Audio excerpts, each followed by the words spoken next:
Excuse me. Hello, sir? Sige po, sir. Dito lang po ako sa bahay. Okay po.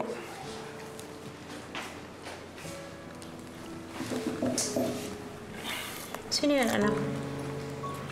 Si Lolo daw mapunta dito. Kakasapin ako. Wala akong pagdating dito. Okay lang po, sir. Welcome naman po kayo dito. Thank you. I just need to unburden myself.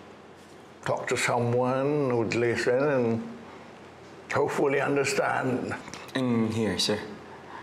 You know, ang akala ng lahat, I have everything under control. Well, it may be true most of the time, but sometimes I lose my grip and things fall apart. In the process, I get hurt, disappointed, even defeated. Like now, tulad ng tita Catalina mo, I never thought she's capable of doing all the things she did. Anak ko siya, mahal ko siya, but I can never condone what she had done.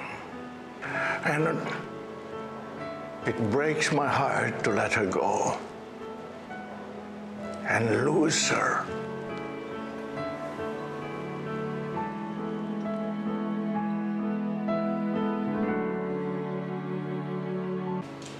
Walang anuman ho. Hindi. Malaking bagay ito sa akin. At salamat. Pinalaki mong maayos ang aking apo. Alam ko, marami ako naging pagkukulang sa inyo. Lalo na sa iyo. Naging unfair ako sa iyo. Sana, dumating ang panahon na mapatawad mo rin ako. At sana, makabawi ako sa lahat ng sakripisyo mo. Maraming salamat din ho. Sigurado ako kung nandito si Gabriel. Maligaya ko siya ngayon. Bueno, alis na ako. See you, Benji. See you, sir.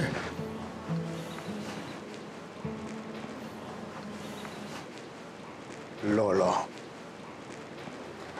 Lolo na ang itawag mo sa akin magmula ngayon. Kahit sa harap ng ibang tao, Lolo ang itatawag mo sa akin. Is that understood? Yes. Opo, Lolo. Good. Hatid ko na po kayo sa labas. Okay?